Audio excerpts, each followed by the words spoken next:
GHQ میں چینی فوج PLA کے 98ویں یوم تاسیس کی تقریب منعقد۔ چینی سفیر جنگ زائی دونگ کے مہمان خصوصی تھے۔ تقریب میں چینی سفارت خانے اور پاک فوج کے اعلیٰ افسران کی شرکت۔ Army chief field marshal Asim Munir کا PLA کو 58ویں یوم تاسیس پر مبارکباد۔ کہا کہ پاک فوج اور PLA سچے عسکری بھائی ہیں۔ دونوں افواج کا اتحاد علاقائی استحکام کے فروغ میں اہم کردار ادا کر رہا ہے۔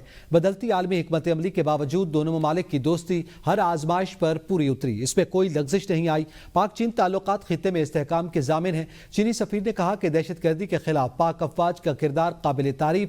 چین پاکستان اسٹریٹجک شراکت داری کو مزید مضبوط کرے گا۔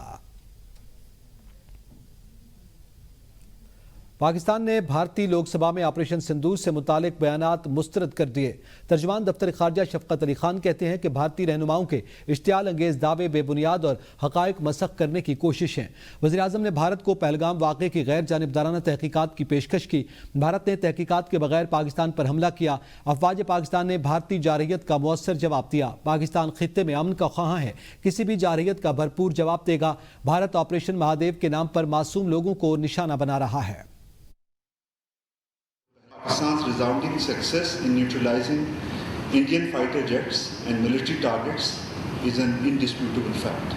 Instead of misleading their compatriots, the Indian leaders would be well advised to acknowledge the losses incurred by their armed forces and accept the active role played by the third parties in realizing the ceasefire. India did not avail itself of the immediate offer made by the Prime Minister of Pakistan for a transparent and independent probe into the Pahalgam attack. Instead, it chose the path of belligerence and aggression. Any claims regarding the so-called Operation Mahadev do not hold any significance for us. Is it a mere coincidence that the alleged perpetrators of the Pahalgam attack were killed at the start of the Lok Sabha debate? Iran کے صدر doctor Masoud Pezeshkian 2 سے 3 اگست تک پاکستان کا سرکاری دورہ کریں گے۔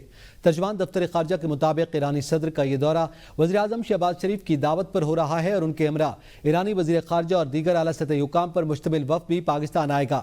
دورہ پاکستان کے دوران ایرانی صدر ڈاکٹر مسعود پزشکیان صدر آصف علی زرداری سے اہم ملاقات کریں گے، جبکہ وزیراعظم شہباز شریف کے ساتھ وفود کی سطح پر 2 طرفہ مذاکرات بھی متوقع ہیں۔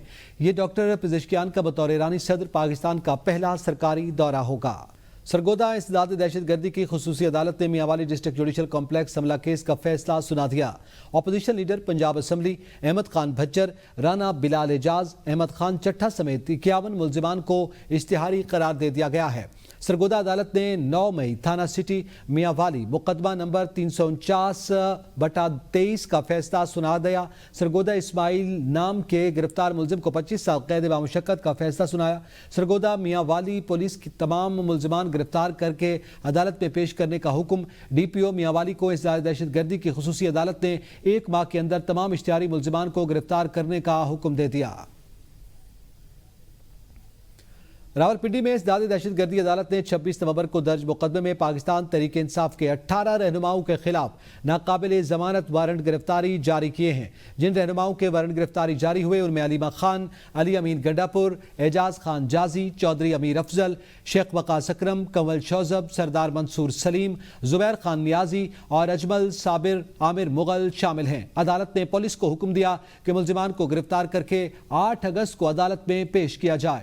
مقدمے کے تفتیشی افسر کو بھی ریکارڈ سمیت عدالت میں طلب کیا گیا ہے۔ پراسیکیوشن ٹیم کے مطابق ملزمان کی گرفتاری سے بچنے کے لیے یہ روپوش ہیں۔ یہ وارنٹ گرفتاری تھانہ واہ کینٹ میں درج مقدمے کے تحت انسداد دہشت گردی عدالت کے جج امجد علی شاہ نے جاری کیے ہیں۔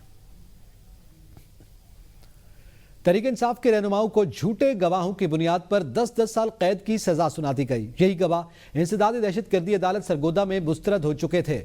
ہری پور میں گفتگو کرتے ہوئے عمر ایوب کا کہنا تھا کہ عدالتوں میں انصاف کے تقاضے پورے نہیں ہو رہے، رات گئے فیصلے سنائے جا رہے ہیں۔